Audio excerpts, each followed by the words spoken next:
You're listening to hashtag No Filter with Zack Peter. That's me, your naturally platinum blonde pop culture connoisseur. I'm the reality TV junkie, self-improvement addict, and host with only the hottest tea spilled fresh all week long.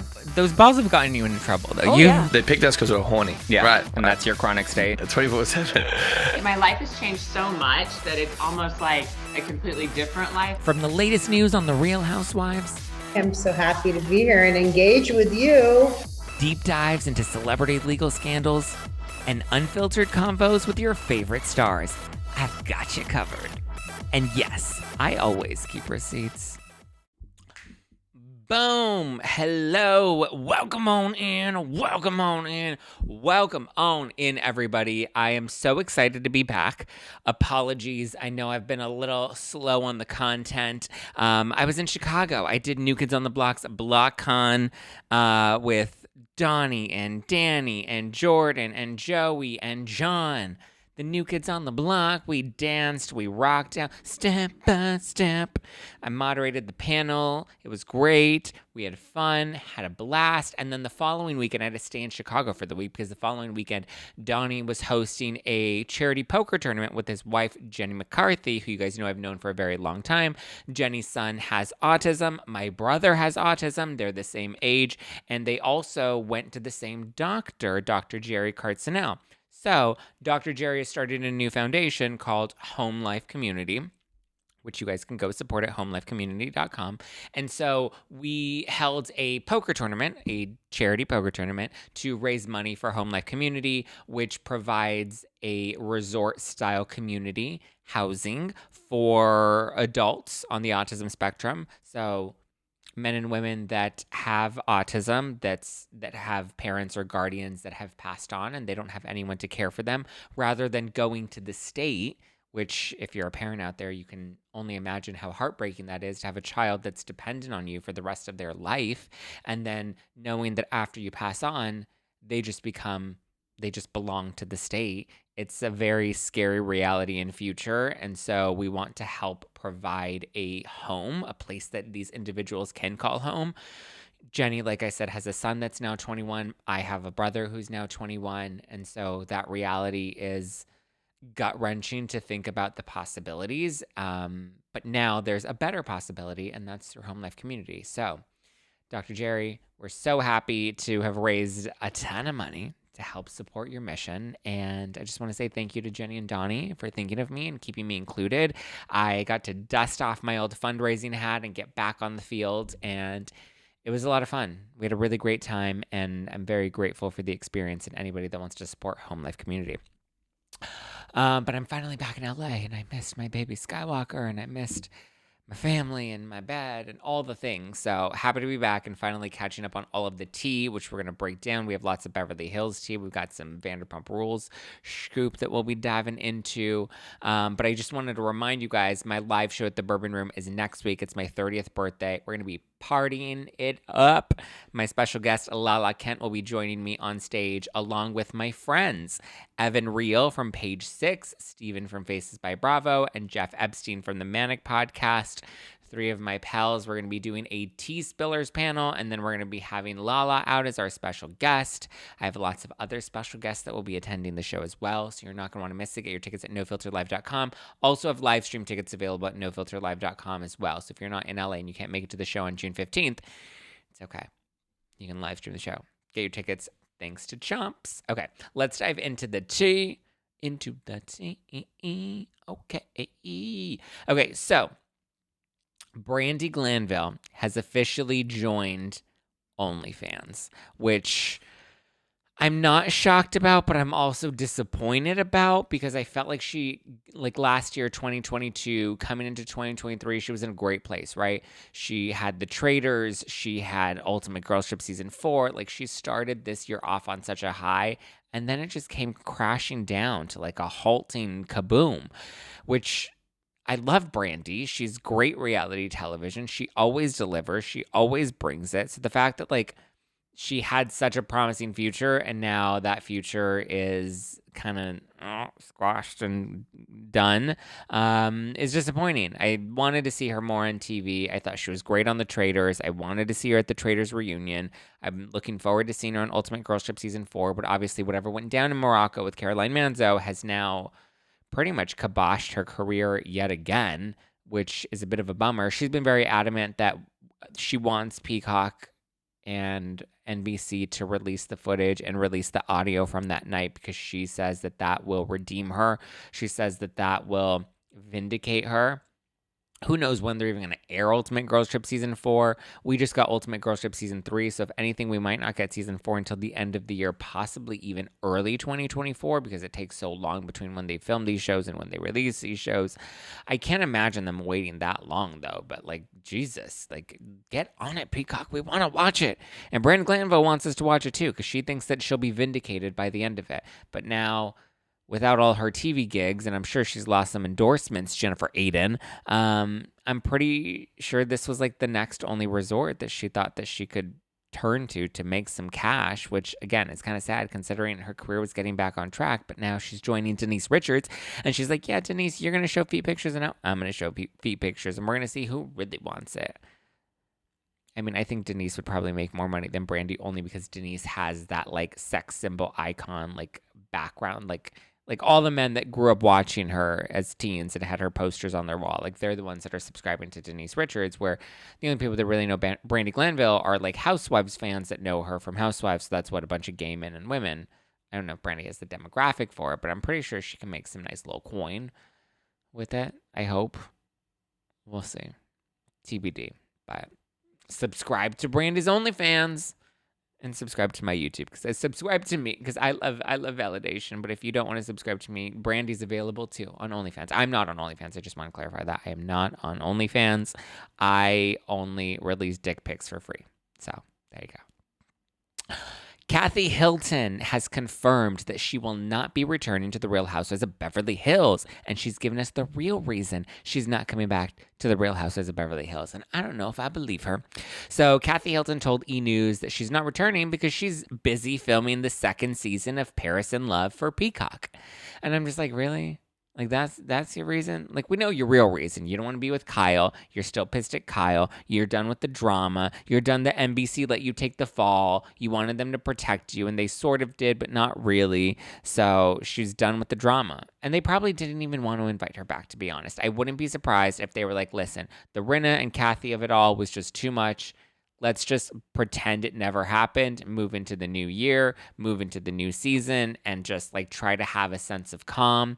Because listen, you can film a cameo for Real Housewives of Beverly Hills and you can still film Paris in Love. You're not a full-time cast member on either show that you're able to do both. And Peacock and Bravo are both owned by NBC, and NBC allows the housewives to filter back and forth as they please, as the shows need them. So was there really a need to put her on pause? Maybe just as much as Rinna needed to be put on pause, Kathy also needed a bit of a pause. I think bring her back in a couple of seasons for like a fun cameo. I think making her a friend of was a mistake. I think giving her a diamond would be a mistake. I just think Kathy's better when she's in small doses where she gets to come, be fun comic relief, give Kyle fun likability by being her sister. And like, I think that is Kathy, where Kathy shines. We don't need to get into Kathy's family drama. We don't need to, of course it would be like so juicy to dive into the Kathy, Kim, and Kyle of it all, but like, I think it's best and healthiest for Kathy and probably Kim to stay off the show. But we know Kim's making a cameo this season, so we'll see. Kim was not at the white party though, which was a little interesting and disappointing. Sutton told Page Six that she thinks that it's still a great show, it's still a great season, but she definitely missed Kathy. Kyle told E! News that she and Kathy aren't in a great place, but she has recently seen her and they've kept it civil. So that's good. And she says that there's, another niece's wedding that's coming up, that she's going to try to keep it cute with Kathy there as well. so that she's hopeful that things will be good again soon. But I feel like after the last season of Beverly Hills and Kathy still holding resentment against Kyle, and then Mauricio coming out with his book and talking about Rick Hilton and the agency and how he left Rick's agency to start his own agency, I just think Kathy is going to hold on to this bone for a while. She held on to it a long time the last time, and now I just don't think that she's really willing to move forward. So we'll just have to wait and see what happens.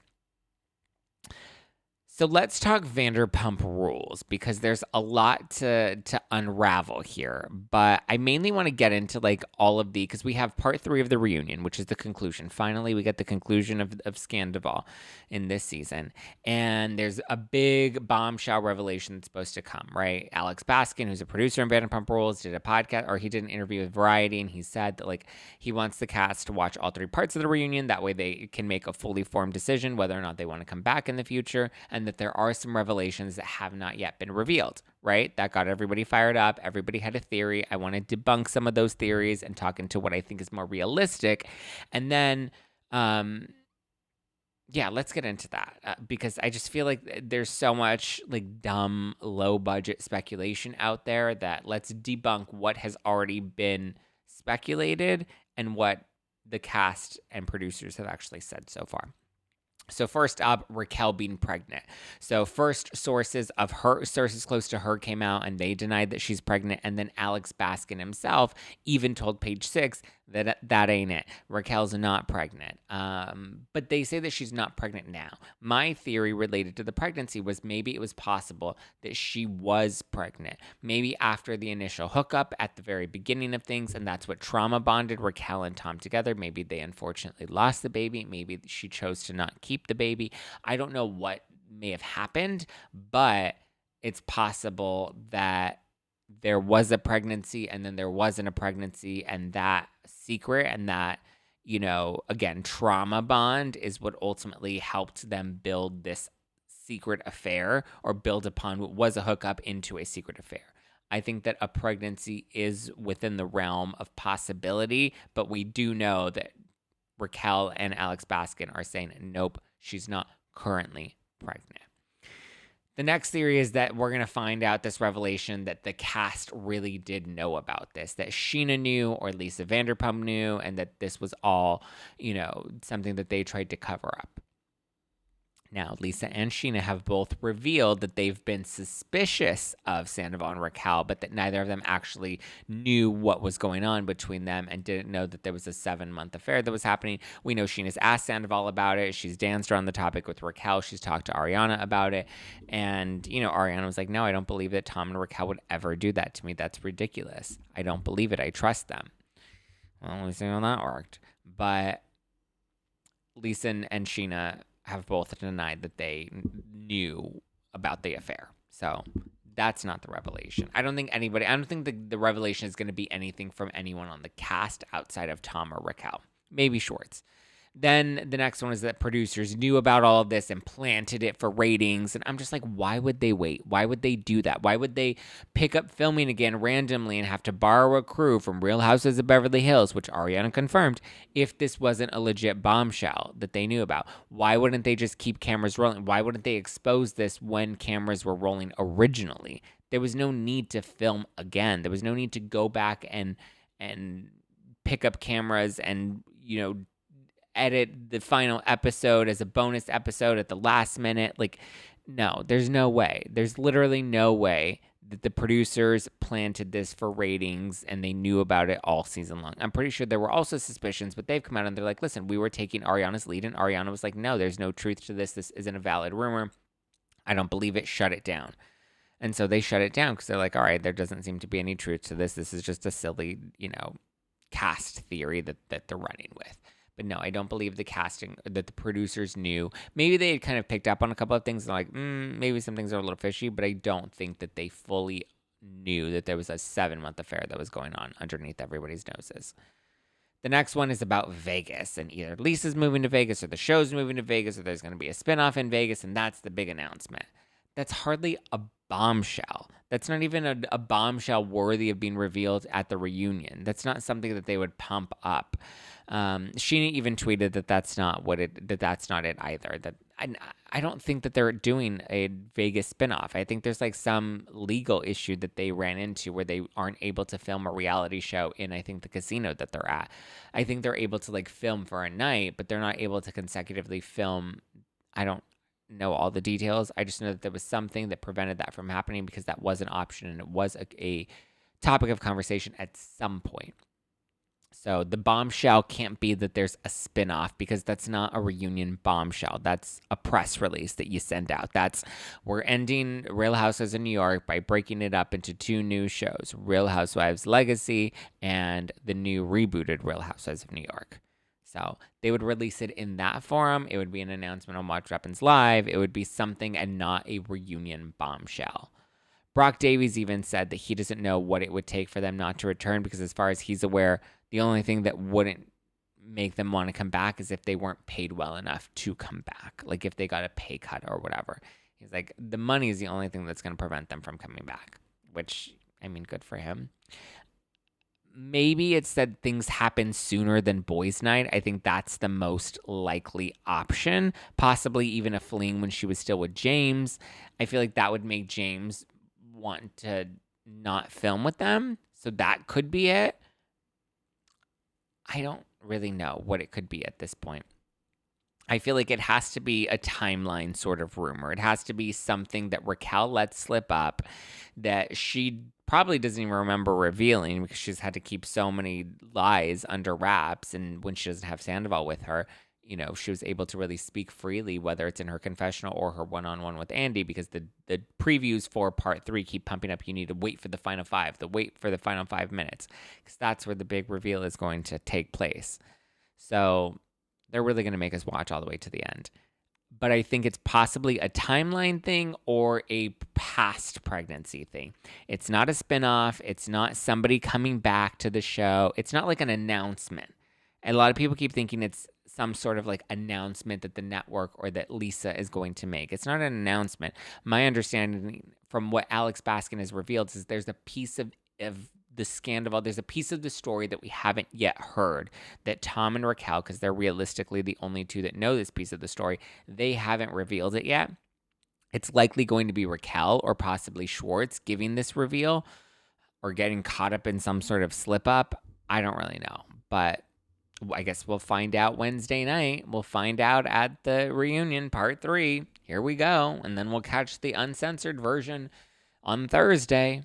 And then next Thursday, when they release the Secrets Revealed episode, that's when I'll get to chat with Lala Kent. I got my Send It to Daryl merch on right now. But that's when I'm going to talk to Lala. So get ready, get your questions ready, because I'm sure you're going to have lots of questions, and Lala's going to pop off on us that night. And if you're not in LA, you can get your live stream tickets or your in-person tickets if you are in LA at nofilterlive.com. June 15th, my 30th birthday. Let's get it. Oh, let's go. Okay. Miss, moving on.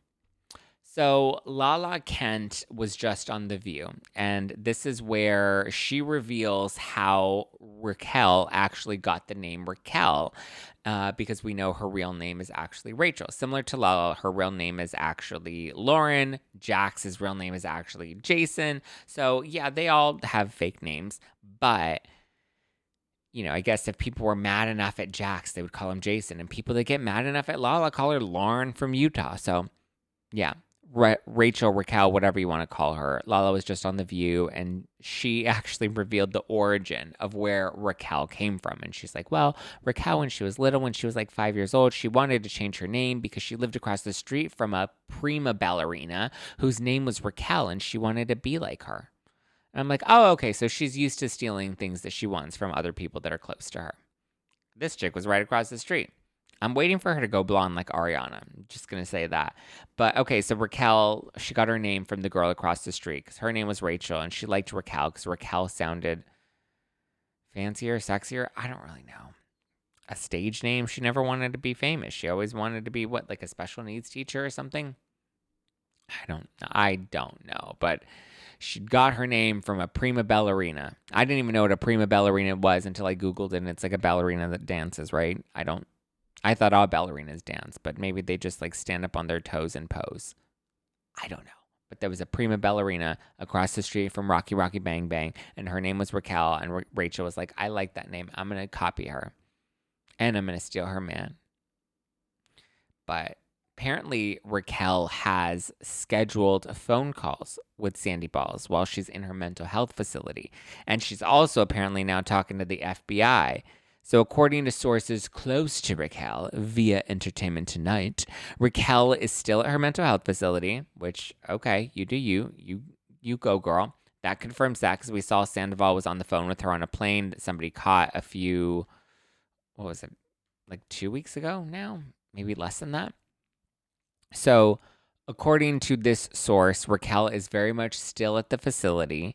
And right now she's focused on doing the work that's required of her, and that she only has certain times during the week that she's allowed to make calls, and that day she happened to have had a call scheduled with Sandoval.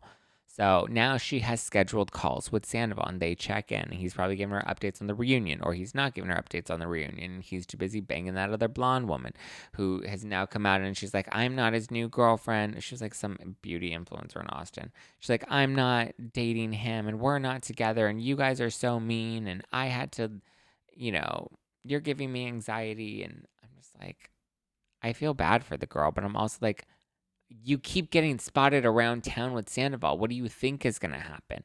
Like, maybe make him come over to your house, or you can go over to his apartment or something where you're not seen together, but they like get photographed together. And it's just like, yay. I don't understand, but she's just like, no, we're not together. We're just friends that see each other a lot and happen to swap liquids. Water, guys, and wine. They swap water and wine over bread. But apparently Raquel is outside of her scheduled phone calls with Sandoval. She's also been talking to the FBI over death threats that she's been receiving from people that I guess watch the show. I think that this is not dumb on her sake, but dumb on the people that are sending in death threats sake. Like, people send death threats so lightly, and like in this, it's not something to be taken lightly, especially in this era of social media where there's just like this toxic, like volatile energy of people that are just like angry at the world and want to spew out their anger towards other people. It's gross. Like, you even look at what was it? Like, Twitter is just nasty, but you look at like Real Housewives of New Jersey, right? And people are like saying all these evil, nasty things about Marge or about Teresa or about Melissa. And like, it's just like, why are we saying, like, I get it. Like, Raquel and Tom really screwed up and made a big mistake. And yeah, they deserved to be dragged for what they did, because they're in the public eye, they're on television, they, decided to open up to us with their lives. And like Bethany said, we're with you during the good, and we're with you during the fall. So as you rise and you fall, we're with you for the full ride, whether you like it or not.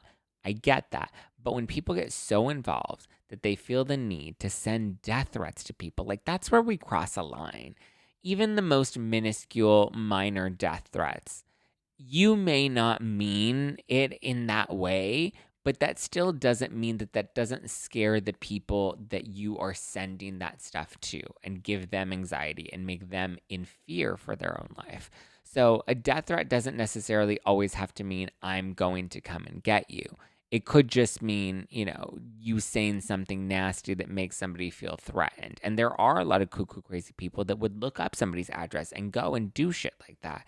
So, like, just stop with the death threats. Stop with like the crate. Like, it's one thing to do like cheeky memes and to kind of make fun of it and to like talk about the lack of remorse that Raquel has at the reunion and to comment on that. But like, people take things way too far and they get way too invested, and they forget that this show is created for us.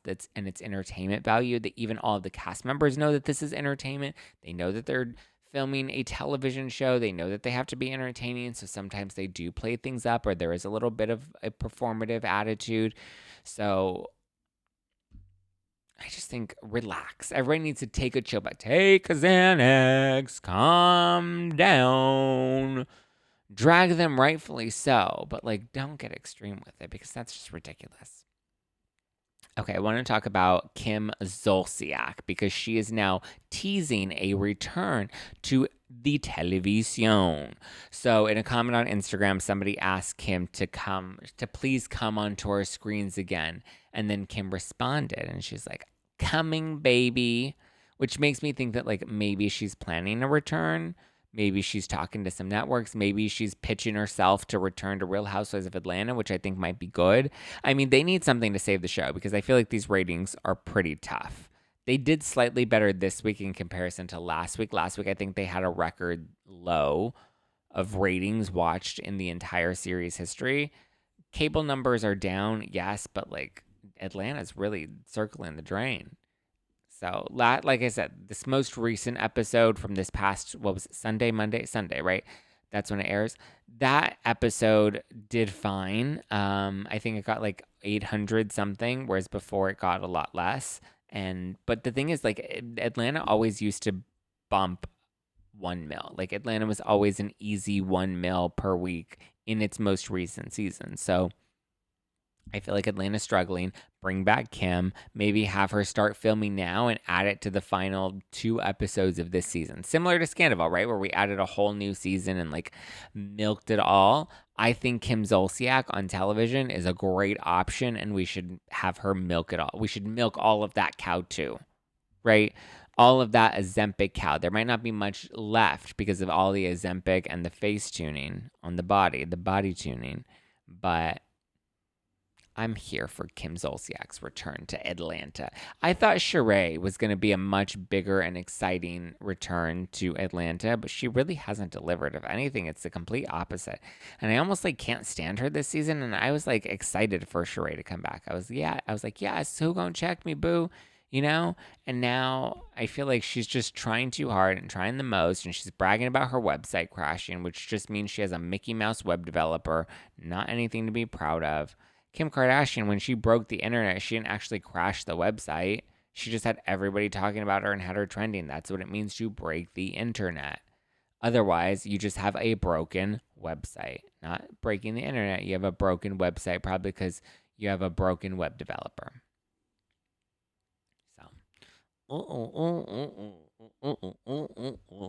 well, that said, I think that's all of the tea I've got for you. If you guys want to support Home Life Community, go to homelifecommunity.org and support their mission. You can always support me by coming to one of my live shows. I'm going to be at the Bourbon Room in Hollywood on June 15th, and then I'm going to be at City Winery NYC with the Brav Bros on July 26th.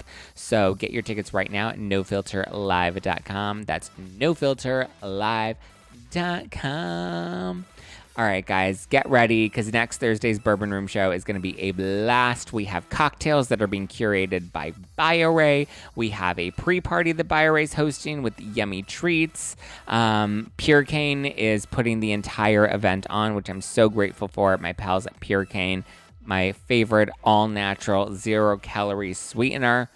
And then, of course, Chomps is bringing us the live stream. So thank you, Chomps. Thank you guys for loving and sending me love and support and giving me patience while I've been traveling and getting my mind back on track. Making my way downtown. Face is passing. I'm homebound. Give me a follow at Just Plain Zack podcast at No Filter with Zack. If you're listening to this on Apple Podcasts, leave me a nice Apple Podcast review. Or if you're watching this on YouTube, smash the like button on your way out. Hit the subscribe button. And I will talk to you soon. All right, guys. Ciao for now.